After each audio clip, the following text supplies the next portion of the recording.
Buenas tardes.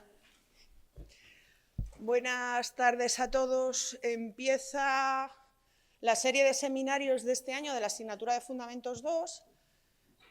Ya sabéis que son obligatorios para todos aquellos que quieran realizar la evaluación continua de la asignatura. Empezamos con el primer seminario que lleva por título El petróleo del siglo XXI, los chips, y este seminario lo va a impartir Ignacio Mártir. Para mí es un placer que quiera por tercer año consecutivo venir a hablar a nuestros alumnos de las cosas que le interesan y le gustan. Ignacio es doctor en física, consiguió su doctorado en 1982 y catedrático de electrónica desde 2007. Es profesor, investigador y divulgador, y no sabría decir cuál de las tres cosas le gustan más. De carácter marcadamente experimental, de eso me consta que es lo que más le gusta. Y bueno, pues su investigación está centrada en el campo de la física de los semiconductores y es especialista en propiedades eléctricas y ópticas de estos materiales, así como dispositivos electrónicos y optoelectrónicos basados en ellos.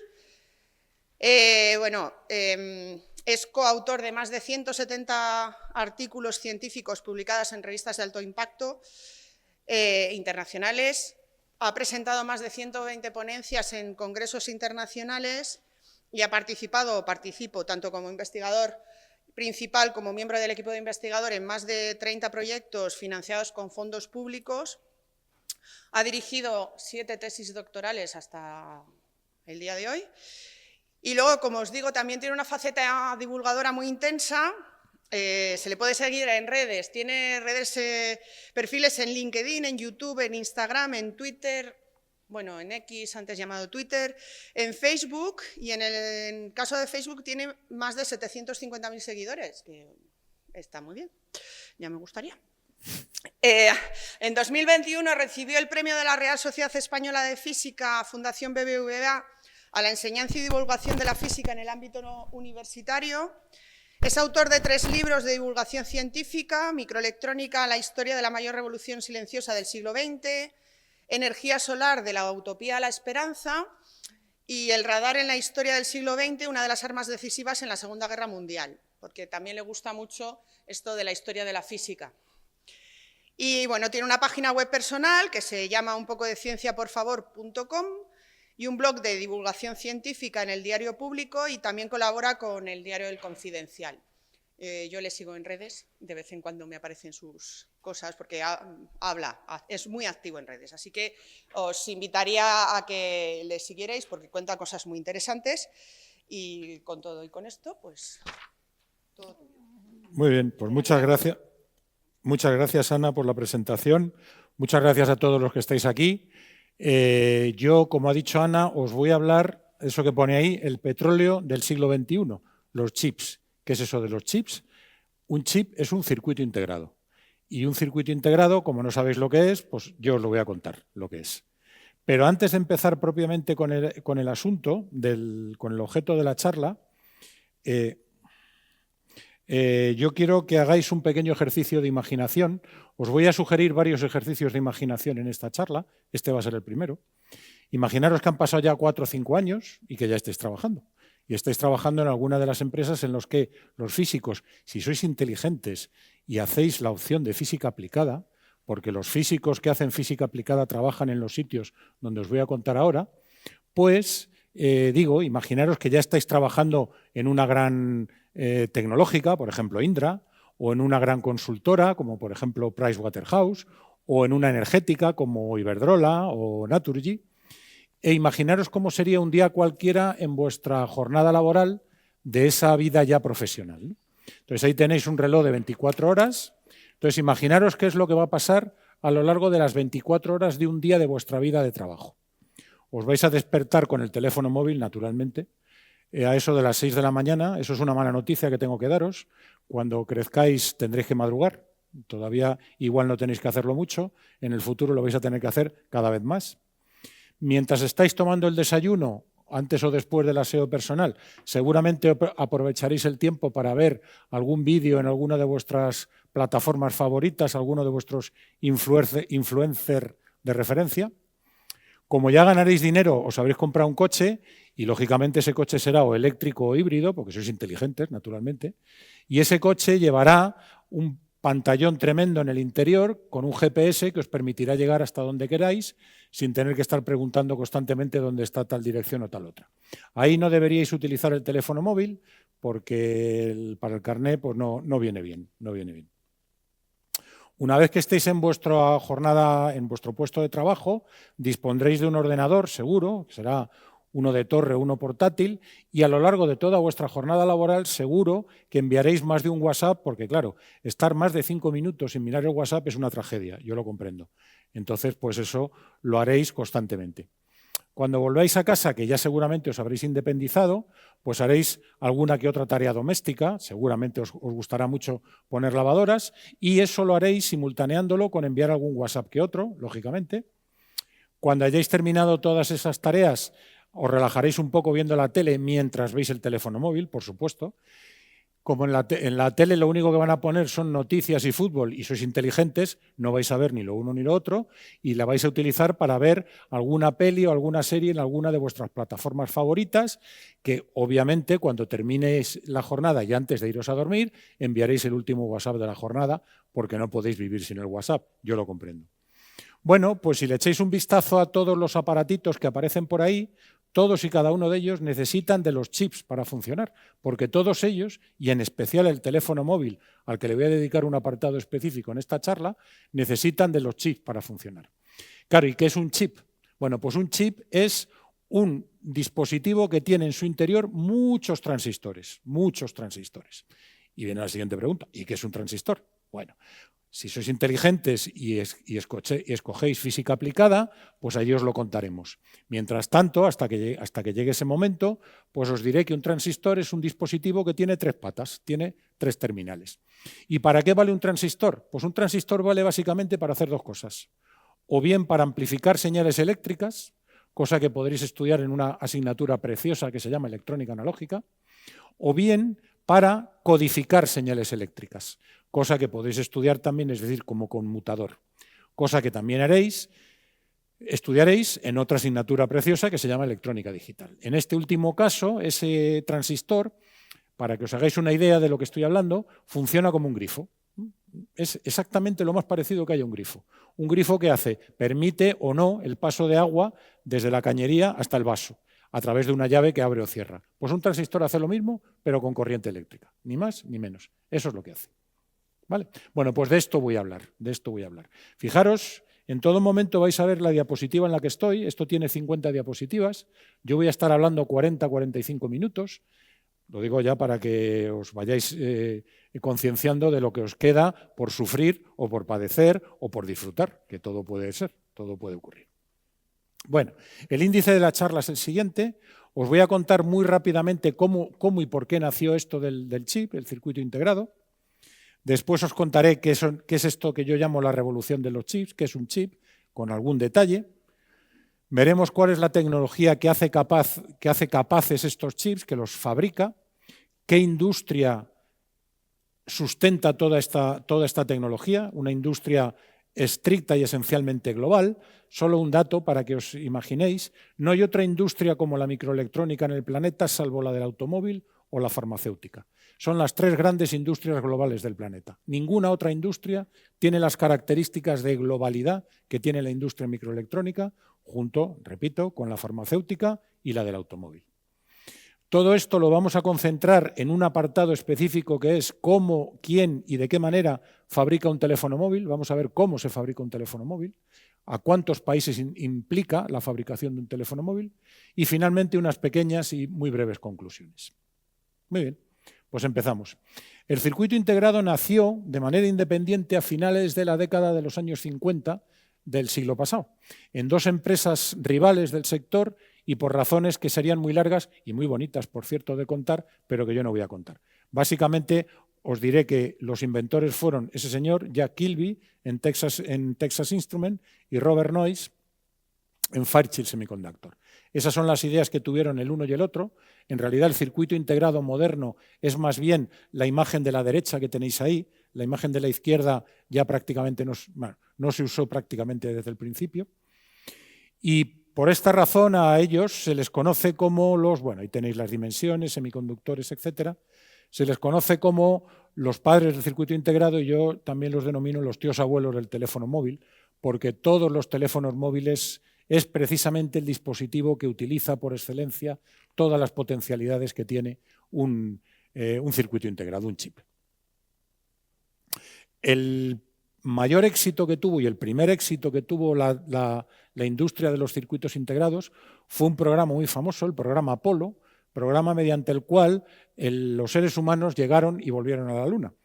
Claro, ese era un objetivo realmente complicado, porque el programa Apolo lo que hizo fue llevar a unos seres humanos que salían de un sitio que se movía a mucha velocidad, la Tierra, viajando en una nave que se movía a mucha velocidad, el Apolo, que llegaron a un cuerpo que también se mueve a mucha velocidad, la Luna, y tenían que volver también todo el mismo proceso de manera segura a la Tierra.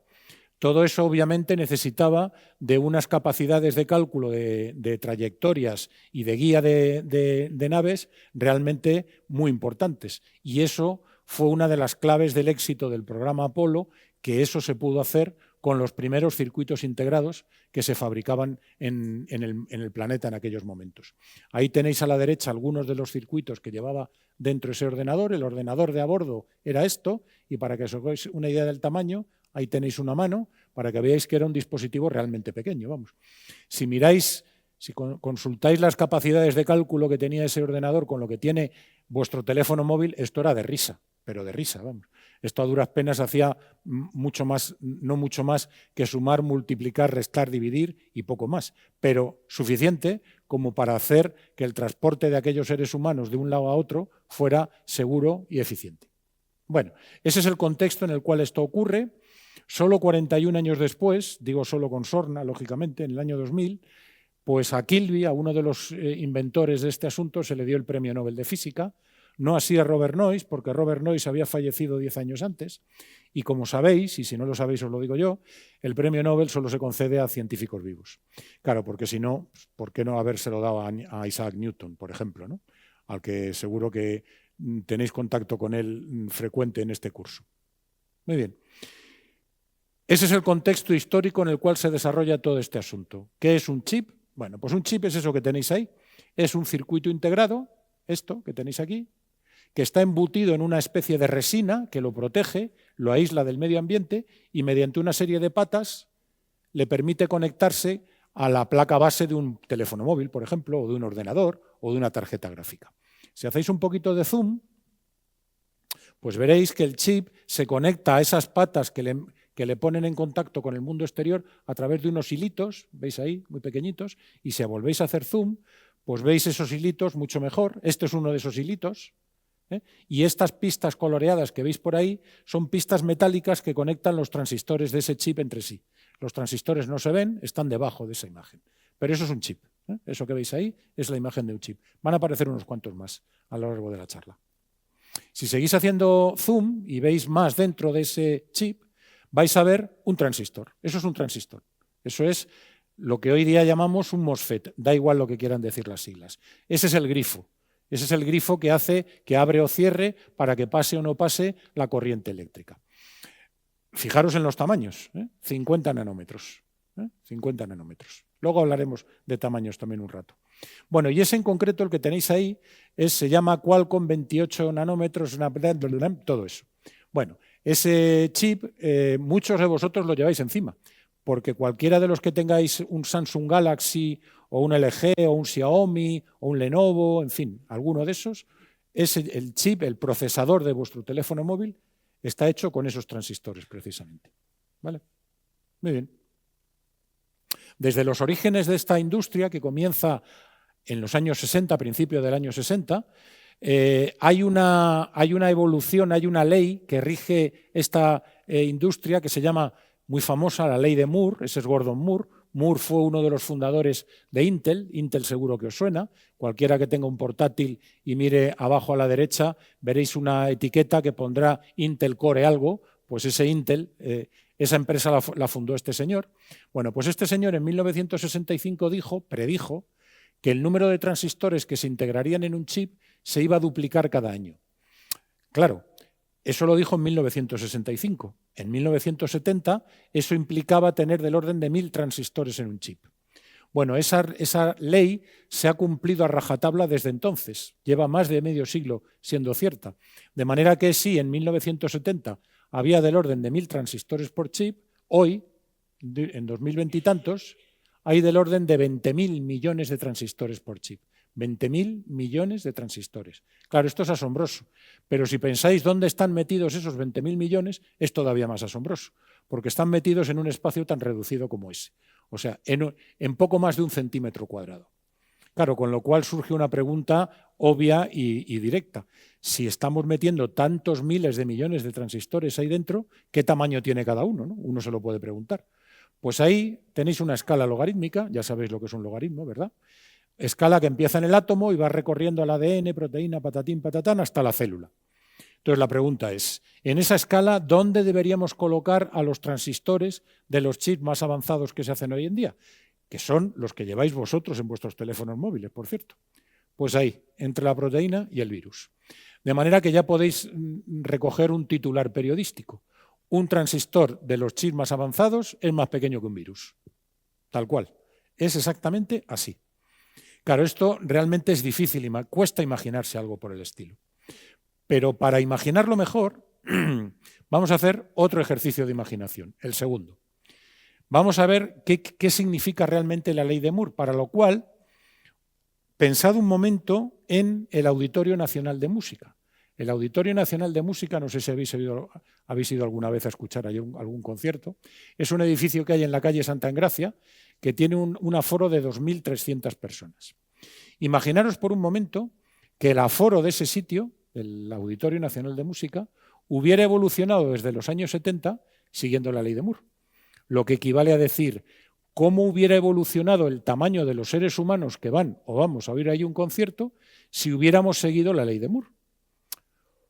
Si hubiéramos ido a ese auditorio en el año 1971, que es cuando surge el primer microprocesador, pues ahí se habrían podido meter 2.300 personas, que es el aforo que tiene en realidad, 2.300 personas.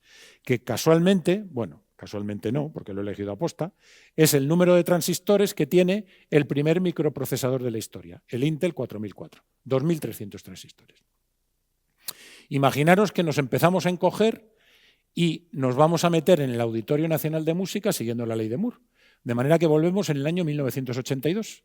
Y en el año 1982 nos habríamos podido meter ahí ya 134.000 personas, que es el número de transistores que tenía un procesador muy célebre de Intel, el 286.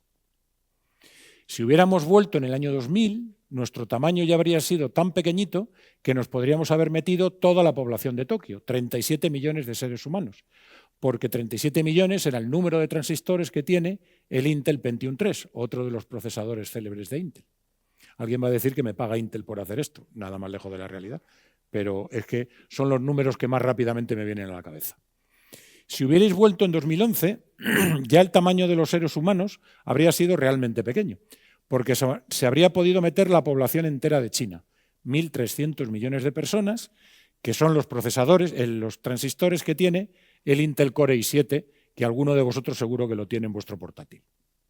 Si hubierais vuelto en 2017 ya seríamos tan enanos que nos habríamos metido todo el planeta, 7.400 millones de personas, que es el número de transistores que tenía el IBM Z14, que tiene. Y si hubiéramos vuelto en 2022 nos habríamos tenido que inventar otro planeta, porque ya podríamos haber metido 2 planetas.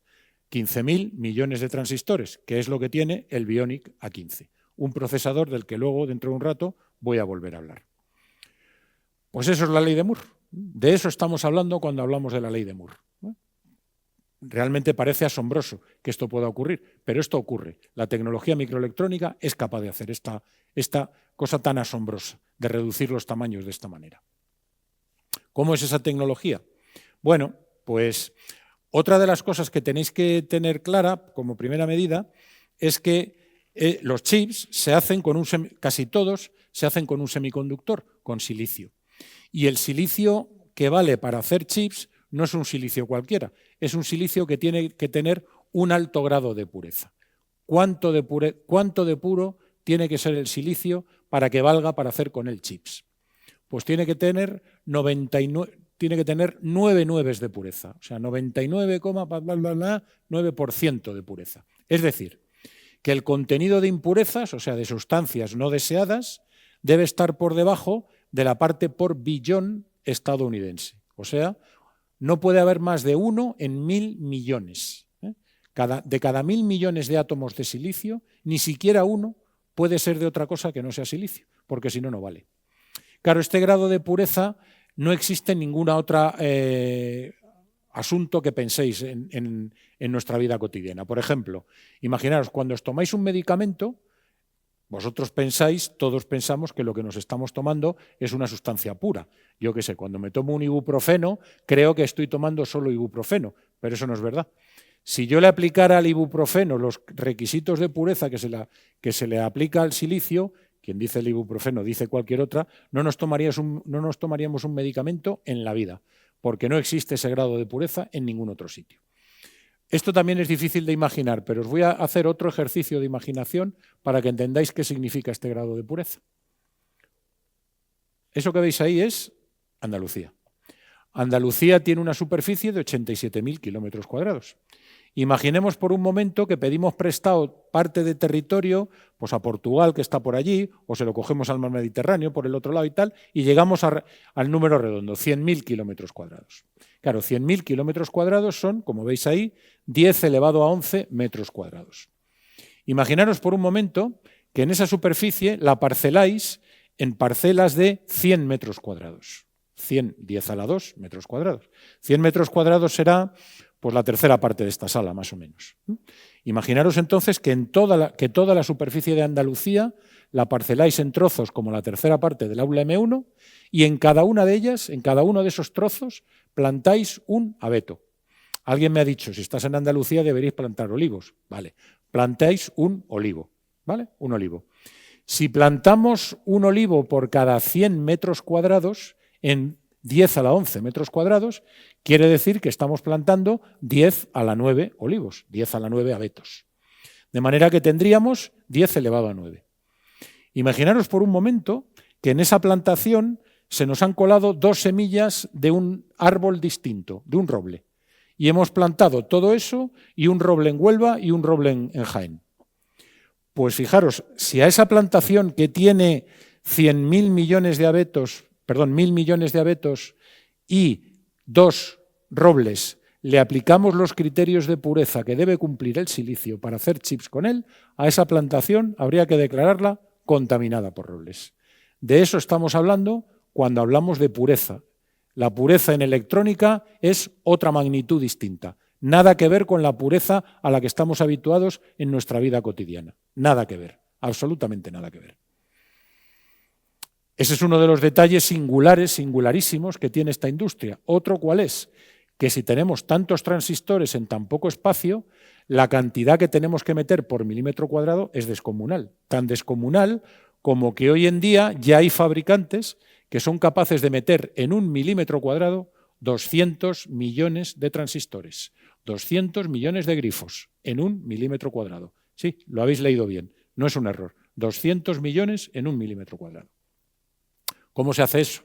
Claro, eso se hace siguiendo toda una secuencia complejísima de procesos y de tecnologías que, ordenadas de una determinada manera, dan como producto final un chip, un circuito integrado. Eso que tenéis ahí ilustrado en esa imagen es una imagen simplificadísima de un proceso particularísimo y sencillísimo que permite hacer una parte de ese chip, en la que se han implicado varias técnicas. Las veis todas ahí, del orden de 5 técnicas. En un chip avanzado, el número de pasos que hay que dar para fabricarlo está en el orden de los 1000 pasos. Y en cuanto uno no funciona, en cuanto uno sale mal, el chip está arruinado. O sea que de eso estamos hablando cuando hablamos de esta industria. De todas esas tecnologías que hay que emplear, cuyo producto final lo tenéis ahí, eso es una oblea procesada con chips. Claro, una de las peculiaridades que tiene esto es que yo no fabrico un chip uno a uno, los fabrico muchos a la vez en una oblea. Una oblea es pues como una especie de pizza familiar, en la que están parcelados los cachitos y cada uno de estos trocitos, que veis que la imagen se replica muchas veces, cada uno de esos es un chip. Eso es un chip. Bueno, pues para hacer eso, de las muchas tecnologías que tenemos que emplear, la más crítica de todas, es la que se conoce como la litografía. ¿Litografía qué quiere decir? Que yo tengo que trasladar a una oblea, a ese trozo de silicio, los motivos geométricos que van a dar lugar a cada uno de esos miles de millones de transistores. Os podéis imaginar, si voy a tener que meter 200 millones de transistores en 1 milímetro cuadrado, los tamaños que yo tengo que definir, que tengo que dibujar con una especie de pincel, son enanos, tan enanos que son de nanómetros. Nanómetros, claro. Eso lo puede hacer una máquina extraordinariamente compleja, esa que tenéis ahí, eso es una imagen real, que por cierto, solo se fabrica en Europa. Esta máquina se fabrica en los Países Bajos, en Holanda. Porque esta máquina la fabrica una empresa que se conoce con el nombre de ASML. ASML igual no os dice nada, pero si digo Philips, a lo mejor os dice algo más. Pues ASML es cuando se desgajó la división de semiconductores de Philips, dio lugar a ASML. Y ASML es la que fabrica esa máquina. Esa máquina, diréis, claro, ¿y todo este rollo que nos está contando? Pues es que esta máquina, en esta empresa trabajan un montón de físicos. Pero no solo un montón de físicos que han estudiado aquí, que han estudiado donde estáis estudiando ahora vosotros, que conozco yo a unos cuantos, por cierto. ¿Por qué? Porque esto implica óptica, implica electrónica, implica miles de asuntos que vais a estudiar si sois inteligentes y hacéis física aplicada, por supuesto. Ahí tenéis un esquema de la máquina y ahí veis el tamaño que tiene con el señor aquí al lado. Una de estas máquinas cuesta la bonita cifra de 300 millones de euros. Una. Os podéis imaginar que los fabricantes que utilizan estas máquinas le quieren sacar el rendimiento 24 horas, 7 días, 365 días al año, lógicamente.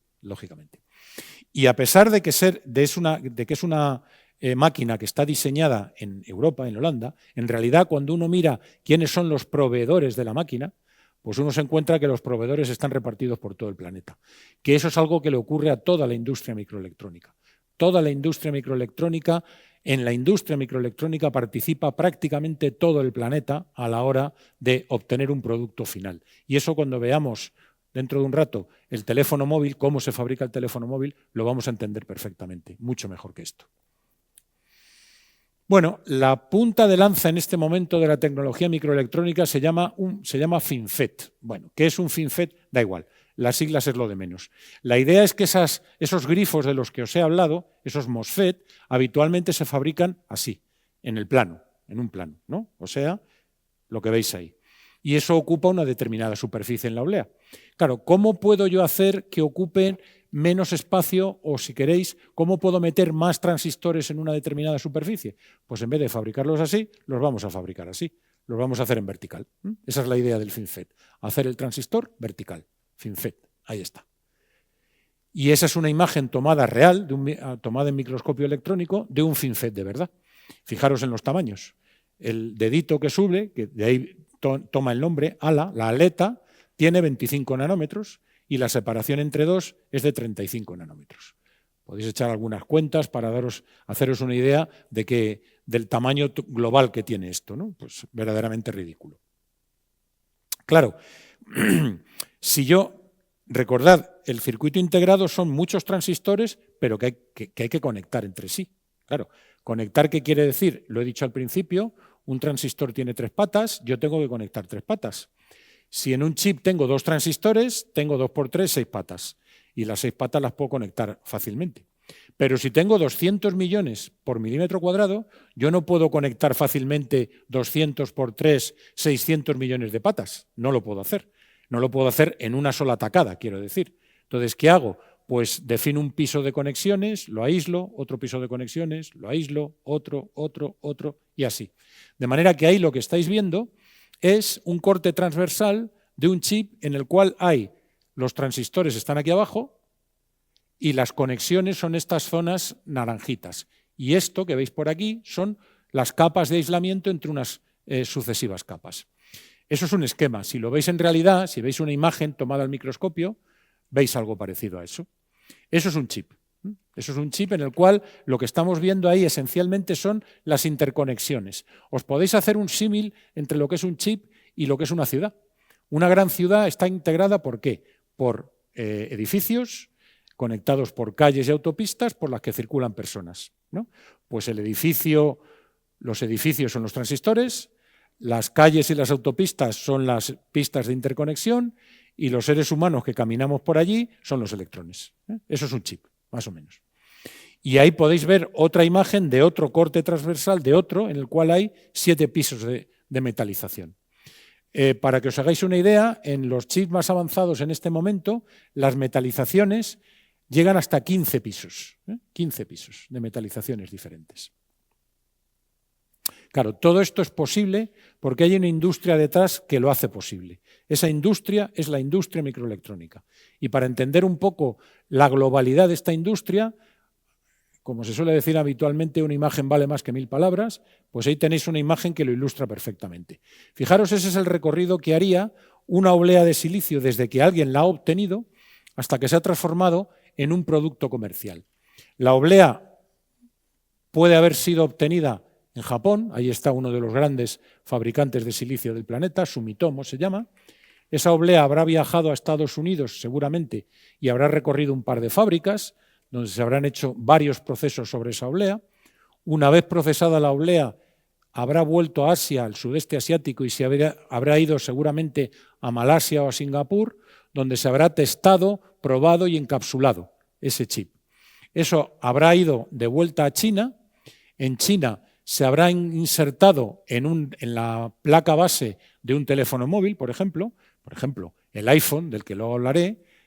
La placa base del iPhone y donde se monta la placa base del iPhone es en China, precisamente, en una empresa que se llama Foxconn, por si tenéis curiosidad y queréis averiguar, Fox con 2X, Foxconn. Y eso ya es un producto final que el fabricante, que no ha fabricado nada, por cierto, pues lo distribuye por todo el planeta. Claro, en todo ese proceso de fabricación, pues se habrán recorrido al menos 4 países, mínimo 2 o 3 viajes alrededor del mundo, del orden de 40.000 kilómetros y del orden de 3 meses. Desde que la oblea llega a la fábrica hasta que se convierte en un producto que yo compro en la tienda de Apple en la Puerta del Sol, han pasado mínimo 3 meses para que todo eso haya podido tener lugar. ¿Cómo son las industrias que hacen posible esto? Una de las claves del éxito de esta industria es la división del trabajo. Es decir, al principio de toda esta historia, las industrias que se dedicaban a esto lo hacían todo. Diseñaban, fabricaban, testaban, probaban, encapsulaban, tal. Con el paso del tiempo y con el aumento descomunal de los costes, la industria ha encontrado su supervivencia y su clave de éxito en la subdivisión del trabajo. ¿Qué quiere decir eso? Que si yo veo qué empresas están implicadas en la fabricación de los chips, me encuentro con que hay empresas que diseñan, que hacen un diseño electrónico, hay empresas que fabrican los equipos con los que se fabrican los chips, que hay empresas que obtienen las materias primas y sobre todo, que es en lo que quiero que os fijéis ahora, en la parte de abajo, hay lo que se llaman fabricantes integrados. El fabricante integrado es el que sigue haciendo lo que se hacía al principio, diseño y fabrico. Ahí hay nombres muy conocidos, por ejemplo, Texas Instruments, seguro que os suena, Samsung, seguro que os suena, Intel, seguro que os suena, y algunos más que igual no suenan tanto. Pero luego hay otras empresas que han dividido este asunto. ¿Han dividido qué quiere decir? Hay empresas que son fabless. Fabless, etimológicamente, quiere decir sin fábrica. Es decir, hay empresas que no fabrican nada. Y ahí está una de las más famosas ahora mismo, NVIDIA. Seguro que habéis oído hablar de NVIDIA últimamente con todas estas historias relacionadas con la inteligencia artificial, ¿verdad? Bueno, pues NVIDIA no fabrica nada. La manzanita. ¿A quién le suena la manzanita? Seguro que lo sabéis. Apple no fabrica nada, absolutamente nada. Diseñan exclusivamente, solo diseñan. ¿Y quién fabrica? Los foundries. Un foundry es una empresa que no diseña y que fabrica lo que otros diseñan. Ya está. Entonces, ¿qué ventaja tiene esto? Primero, se subdivide la inversión. El que diseña invierte todo en diseñar. El que fabrica invierte todo en fabricar. Pero no compiten entre ellos, colaboran entre ellos. Por ejemplo, a NVIDIA le fabrica los chips esta empresa, TSMC, que no sé si estáis al tanto de estas cosas. TSMC es el sueño dorado de Xi Jinping, el secretario general del Partido Comunista Chino, porque en realidad China lo que querría es tener Taiwán bajo su dominio, entre otras cosas para tener a TSMC bajo su dominio. TSMC es el mayor fabricante de chips del planeta en este momento. Es un fabricante de Taiwán. Es el que fabrica los chips a, entre otros, NVIDIA y a Apple. Los chips de Apple los fabrica TSMC y algún otro. Por ejemplo, vosotros que seguís pensando, ¿y yo qué hago aquí? Yo como físico, ¿dónde puedo aportar? Pues fijaros, Global Foundries. Global Foundries es una de las grandes industrias de fabricación de chips, es estadounidense. Global Foundries es, en tiempos, había una empresa que se llamaba AMD, Advanced Micro Devices, que fabricaba, bueno, sigue existiendo. Algunos seguramente tendrá en su portátil un procesador Ryzen. Los procesadores Ryzen los ha diseñado AMD. En tiempos AMD también fabricaba, pero AMD llegó a la conclusión de que para sobrevivir tenía que desgajar la división de fabricación de la división de diseño. Desgajó la fabricación y esa fabricación se llama Global Foundries. Bueno, pues en la fábrica principal de Global Foundries, que está en el estado de Nueva York, trabaja una mujer que no hace muchos años se sentaba donde os sentáis vosotros ahora, una física que estudió aquí en la facultad. Está trabajando allí. No os digo el recorrido que tuvo esta mujer, porque esta mujer, una vez que estudió, hizo la tesis aquí, después se fue a Bélgica, después se fue a Corea del Sur, estuvo 4 años trabajando en Corea del Sur y ahora está allí, en Global Foundries, en el estado de Nueva York, en Malta. ¿Por qué digo todo esto? Porque la formación que vais a adquirir aquí, si sois inteligentes y hacéis física aplicada, os va a servir para iros a trabajar casi donde queráis. Casi donde, digo casi, porque no siempre uno puede ir a donde quiere directamente, pero casi, casi. Bueno, y hay otras últimas fábricas muy poco conocidas ya, que son las que testan, las que prueban, empaquetan y montan los chips. Ese es el ecosistema de la industria de los chips. Y su éxito, repito, se basa en la división, porque la división permite concentrar las inversiones en muy pocos asuntos. Esta industria factura, fijaros, ahí tenéis la facturación desde el año 87 hasta hoy, en miles de millones de dólares. De manera que este año esperamos una facturación de 700.000 millones de dólares, sin incluir, ahí están incluidos solo los fabricantes de chips. Si ahí hubiéramos metido a los teléfonos móviles, a los ordenadores portátiles, a las tarjetas gráficas, etcétera, eso habría que haberlo multiplicado por 3 o 4. O sea que estamos hablando de unas cantidades verdaderamente astronómicas. ¿Dónde hay fábricas de chips en el mundo? A ver, estas imágenes que vienen ahora igual pueden ser un pelín engañosas porque yo voy a hablar solo de las grandes, de las principales. Hay más de las que aparecen aquí. Aquí me voy a concentrar exclusivamente en los grandes. Bueno, pues veis que el planeta es un desierto. Es un desierto salvo que miréis al oeste o al este, salvo que miréis a Estados Unidos o a China. Porque en Europa tenemos una fábrica en Irlanda, una y dentro de poco otra en Dresden, Alemania, TSMC va a montar ahí otra, y una en Israel, si es que Israel es Europa, que ese es otro debate. En Estados Unidos tenemos unos cuantos también, y sobre todo donde tenemos es en Asia-Pacífico, y en particular en China. Lo de China es impresionante, impresionante. China hoy en día representa el 20% de los chips que se venden en el planeta, el 20%. Pero es que China hace 40 años, no hace tanto, era un estado feudal, pero tal cual. No sé si conocéis un poco la historia, si no, y si os interesa, os animo a que hurguéis un poquito. En China, en los años 80 y 90, iban todos en bicicleta y hacían las cuentas con ábacos. Ya está. Bueno, pues hoy en día el 20% de los chips se fabrican en China. Y de aquí a final de la década es previsible que lleguen a la cuarta parte. ¿Quiénes entonces son los mayores fabricantes por volumen de producción? Bueno, pues ahí lo tenéis, ya lo he dicho. Principalmente el grande por excelencia, TSMC. Claro, y si miramos la valoración bursátil, ¿con qué nos encontramos? Claro, lo de la bolsa hay que mirarlo con mucho tiento porque la bolsa y el casino son cosas muy parecidas. Entonces, en la bolsa, si uno mira la bolsa, la valoración bursátil, uno se encuentra... ¿Y esos aplausos? Pensé que... No he terminado todavía.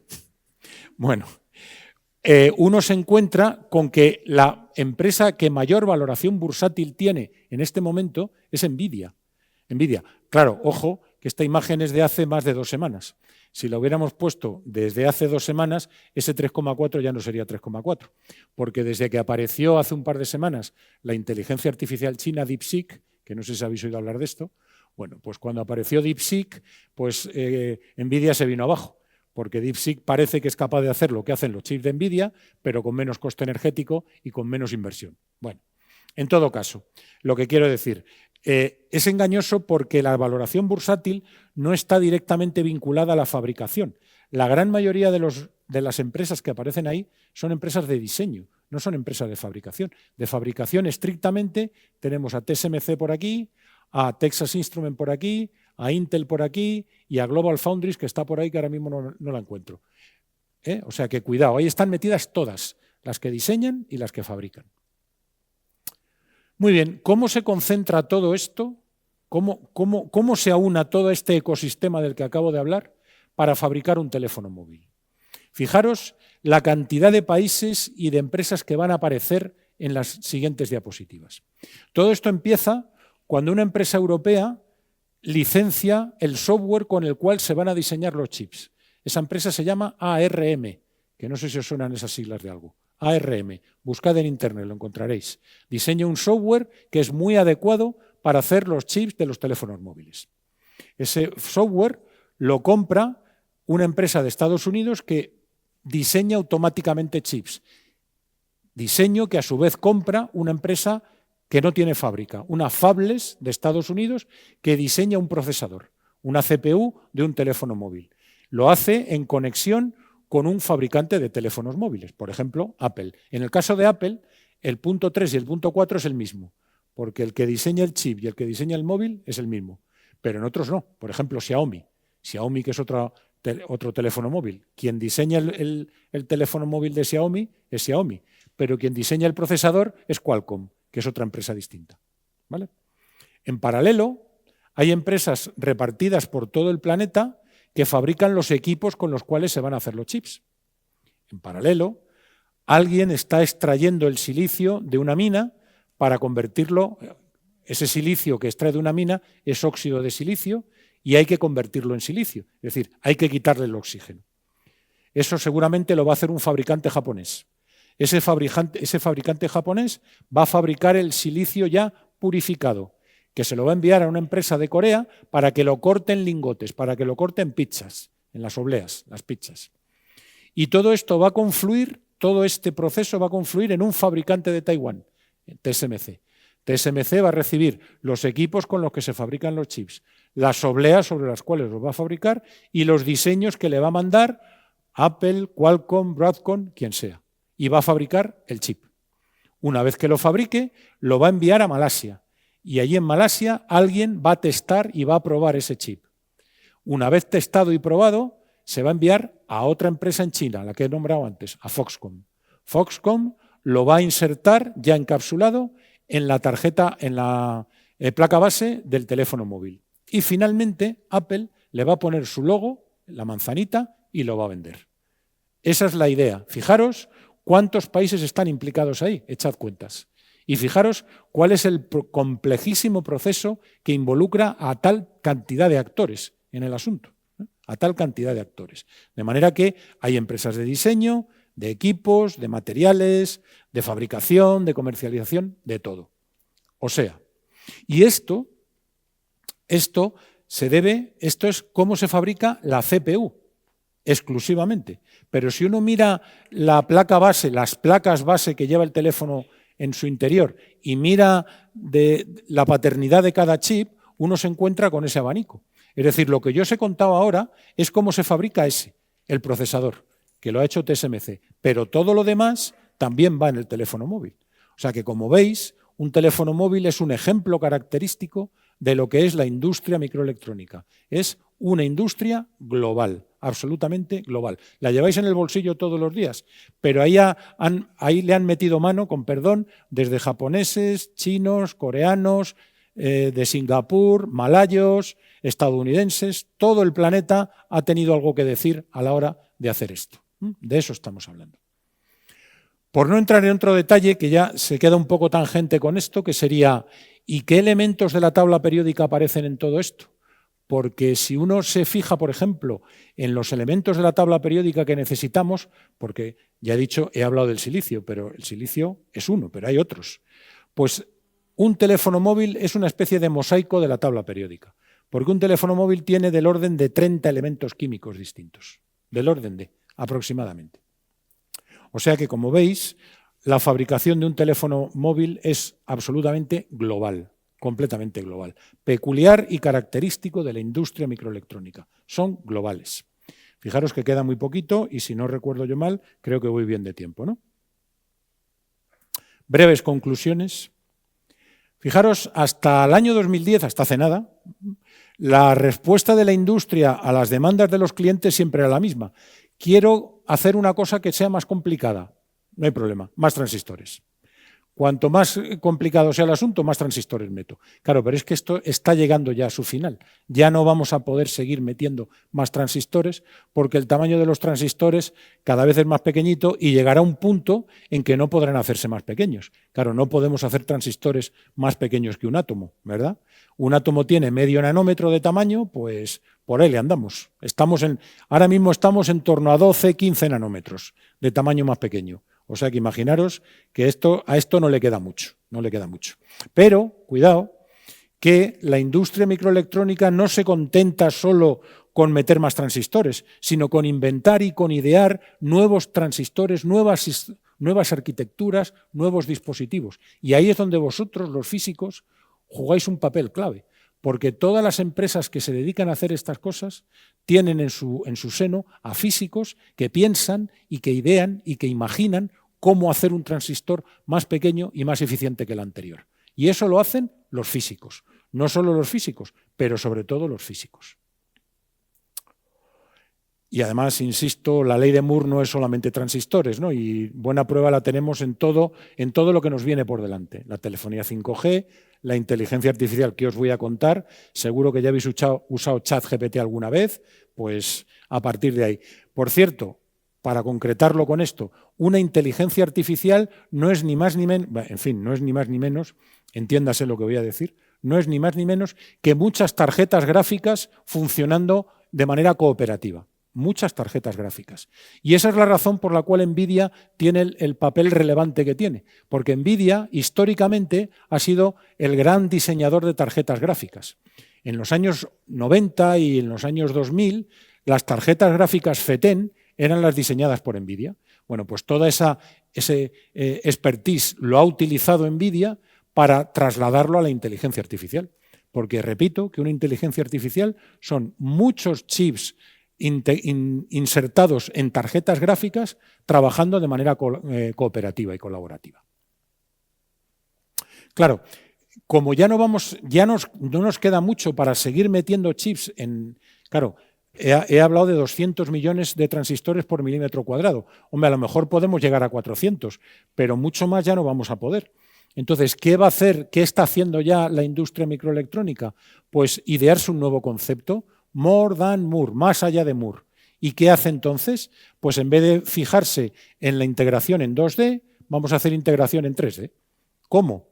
Pues vamos a meter un chip que tenga transistores para cálculo, encima otro que tenga otro chip que tenga transistores para almacenamiento de datos, otro de sensores, otro de interacción con el mundo exterior, etc.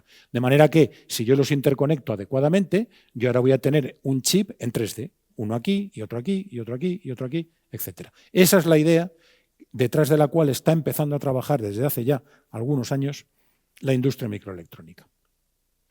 Quedan 2 diapositivas. En la siguiente os voy a sugerir de nuevo otro ejercicio de imaginación y en la última es una pequeña sorpresa. Un ejercicio de ciencia ficción. Imaginaros lo siguiente. ¿Qué habría sucedido con la velocidad y con el coste de los aviones de combate actuales si hubieran seguido una evolución idéntica a la de los transistores. ¿Qué quiero decir con esto? El primer circuito integrado comercial se comercializó en 1960, tenía 4 transistores, 4, y costaba, a precios actuales, $1.000. O sea, cada transistor costaba $250. Hoy día, el procesador que lleva el iPhone 10 y no sé cuántos, que fabrica TSMC, tiene 20.000 millones de transistores. Y Apple se lo compra a TSMC a $120. Para 20.000 millones de transistores, $120. Para 4 transistores, $1.000. Hacer la equivalencia.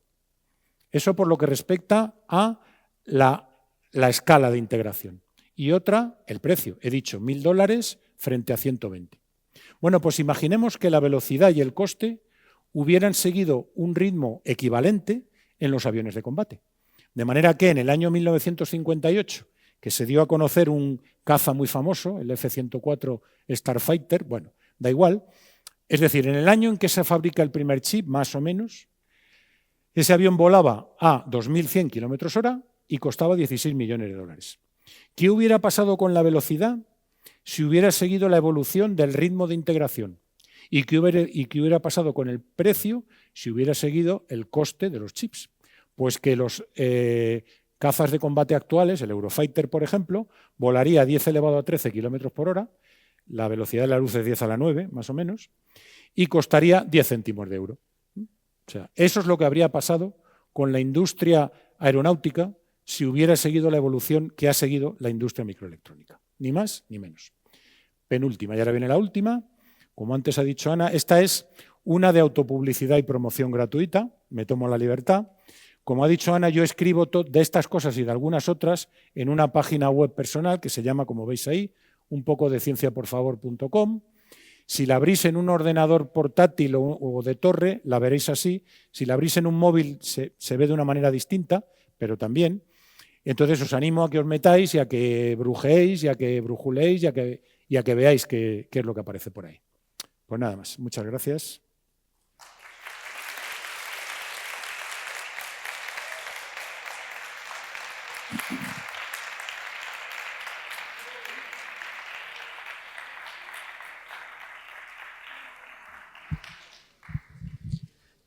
Buenas. Tenemos 40 minutos. 50 tiempo minutos. para preguntas. Si me permites la apostilla. Todo eso de los chips, además, necesita materiales para poderlos fabricar. Por supuesto. Y entender lo que le pasa a los materiales para que luego eso funcione. Exactamente. Eso es. Sí, señor. ¿Tenéis preguntas por ahí? No seáis tímidos Siempre y tímidas.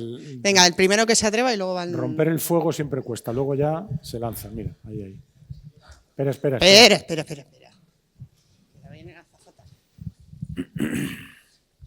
A ver, ¿hola? No, es que yo tenía la pregunta pesada de antes, pero ya la has medio respondido, que yo iba a preguntar que si alguien había pensado qué límite teórico habría para la densidad de transistores, pero si tú mismo has dicho que ya queda poco para que no se pueda meterle poco. más. A ver, poco. En fin, es que la imaginación de los que se dedican a esto es calenturienta. Entonces seguro que se les ocurrirán cosas que superen todo lo imaginable. Pero vamos, hay un límite obvio, el tamaño del átomo. O sea, no podemos hacer un grifo más pequeño que un átomo. Fíjate que hay alguna idea, no estrictamente en el grifo, sino en el almacenamiento, de utilizar el spin del electrón, del átomo, como bit. Spin para arriba un 1, spin para abajo un 0. O sea, ese sería el límite, ¿no?, en un átomo.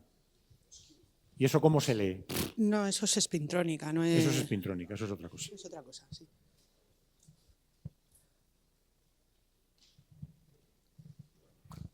A ver, por aquí detrás. A lo mejor mi pregunta es un poco básica, pero ¿para qué sirve tal ingente cantidad de transistores? ¿Cuál es el sentido de tantos grifos? Capacidad de cálculo. Pues mira, era fácil. Capacidad de cálculo, claro. O sea, esto se mide hay una unidad para medir esta capacidad de cálculo que se llaman los flops, operaciones en coma flotante. Entonces, los procesadores más avanzados tienen una capacidad de cálculo de teraflops por segundo. Por segundo. Tera, el tera sabes que es 10 a la mucho, ¿no? Operaciones por segundo. Claro, cuando tú tienes un chip con 10 transistores, tu capacidad de cálculo es 1. Cuando lo tienes de 100, tu capacidad de cálculo es 10 veces más. Pues sigue aumentando y a partir de ahí. Eso por lo que respecta a la capacidad de cálculo. Y luego hay otro elemento clave, del que yo apenas he hablado, que es la capacidad de almacenamiento. Otro de los detalles clave del mundo en el que vivimos.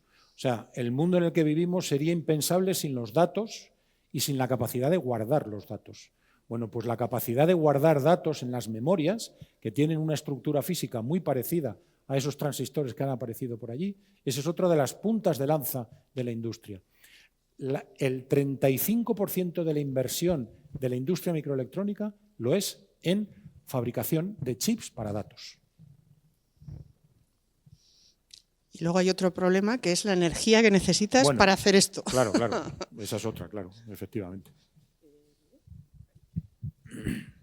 Yo quería preguntarle por el silicio, porque prácticamente todo lo que hemos hablado ha tenido que ver de una forma u otra con el silicio, y le quería preguntar si la cantidad de silicio que tenemos en el planeta puede suponer un reto en el corto plazo para seguir fabricando más chips. Muy buena pregunta. Ni en el corto, ni en el medio, ni en el largo. El silicio es el elemento sólido más abundante de la corteza terrestre. La tercera parte de la Tierra es silicio. Se acabó. Ahora, si me preguntas por otros elementos que intervienen en la fabricación de los chips, ahí ya te doy la razón. Por ejemplo, tántalo, por ejemplo, cobalto, por ejemplo, rutenio, por ejemplo, galio. Esos son elementos indio. Esos son elementos que también intervienen en la fabricación. Claro, en cantidades ridículas, por supuesto, pero que ahí sí que hay no tanto una cuestión de escasez, sino de geopolítica. ¿De dónde están los yacimientos? Por ejemplo, el galio. El 80% del galio conocido, ¿sabes dónde está? En China. Pues ya está. No hay más preguntas.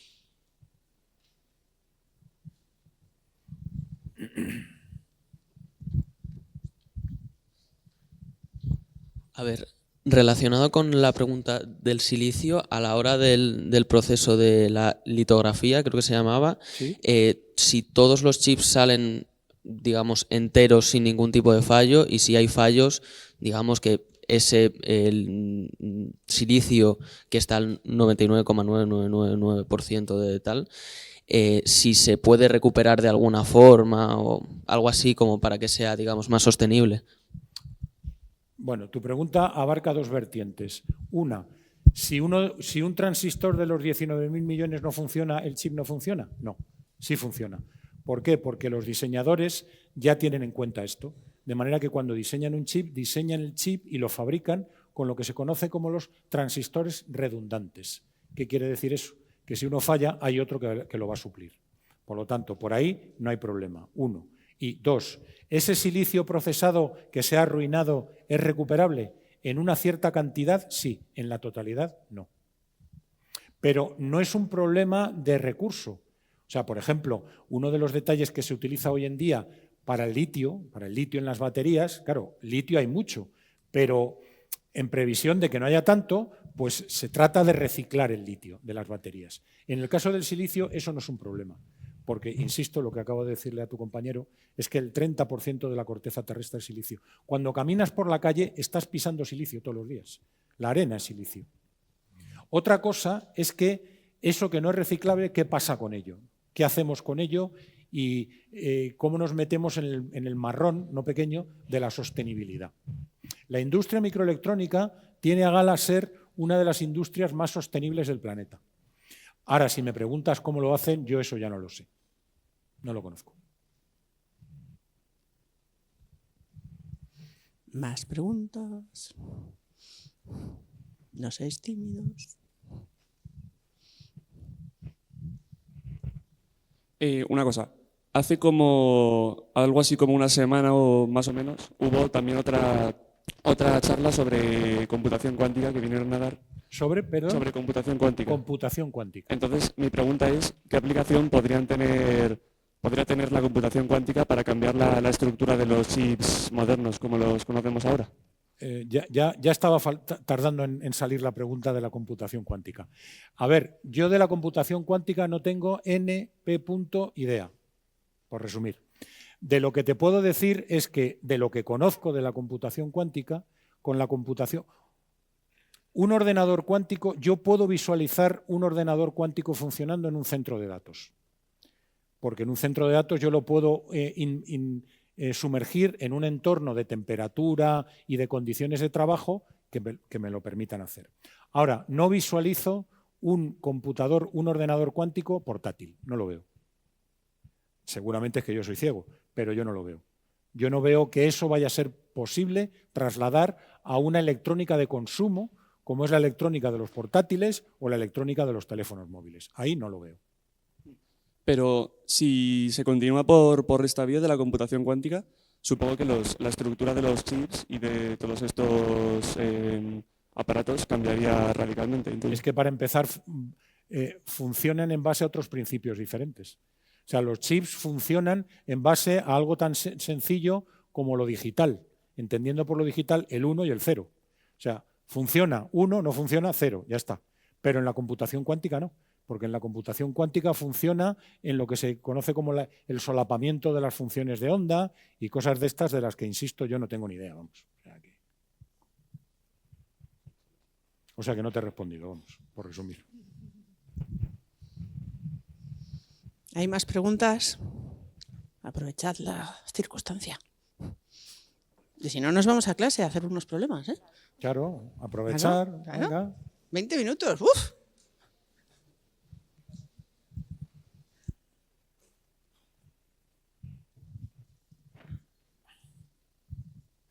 Vale, yo tengo dos preguntas. La primera es, aparte del motivo de que hay mucho silicio en la corteza terrestre, ¿hay otro motivo para utilizar silicio? Muy buena pregunta, claro, porque la tecnología del silicio tiene un nivel de desarrollo incomparable a la de cualquier otro semiconductor. O sea, ¿hay otros semiconductores? Claro, por supuesto.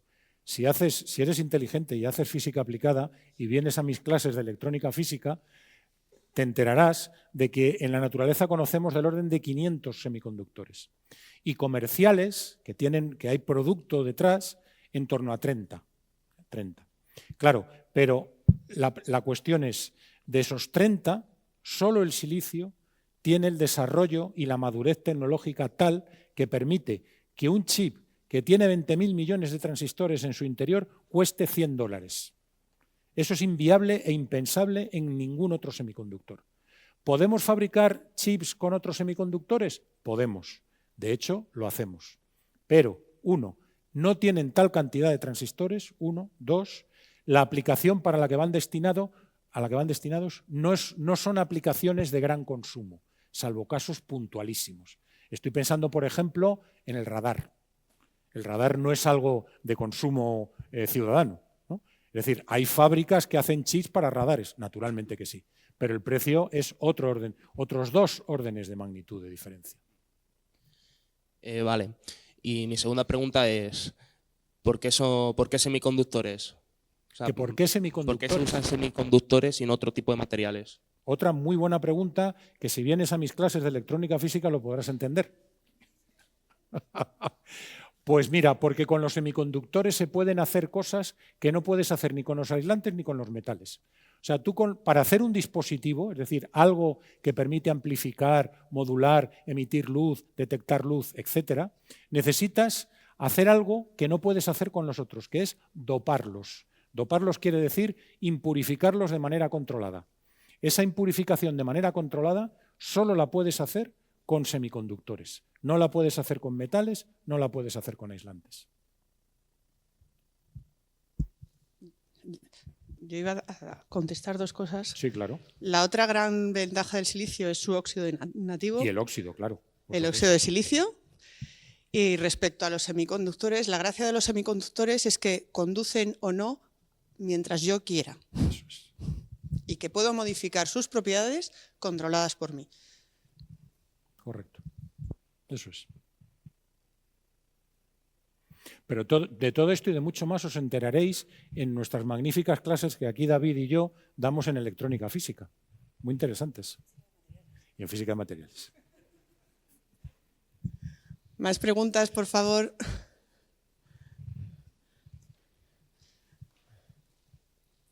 Aprovechad que si no os mete Vamos, nos vamos a hacer problemas. hacer problemas de campo magnético. Pues ya Maravillosos. ves, emocionante. ¡Hombre! Sí, sí. Han decidido que van a hacer problemas. Está claro que quieren hacer problemas. Bueno, pues nada, muchas gracias a Ignacio Muchas por gracias venir. a todos por estar aquí. Yo solamente quería decir una última cosa. A mi Ignacio me dio clase hace muchos años ya, No hay por qué entrar en esos detalles. pero es verdad. Es verdad que él trabaja en semiconductores. Yo he seguido toda la vida después trabajando en semiconductores igual. Entonces, os animo a que sigáis investigando sobre estas cosas porque es un mundo apasionante. Y yo he sido muy feliz y me lo paso muy bien en mi laboratorio haciendo cosas. Si brujuleáis en esa página web, esa que os he dicho, ahí tenéis muchas cosas de esto.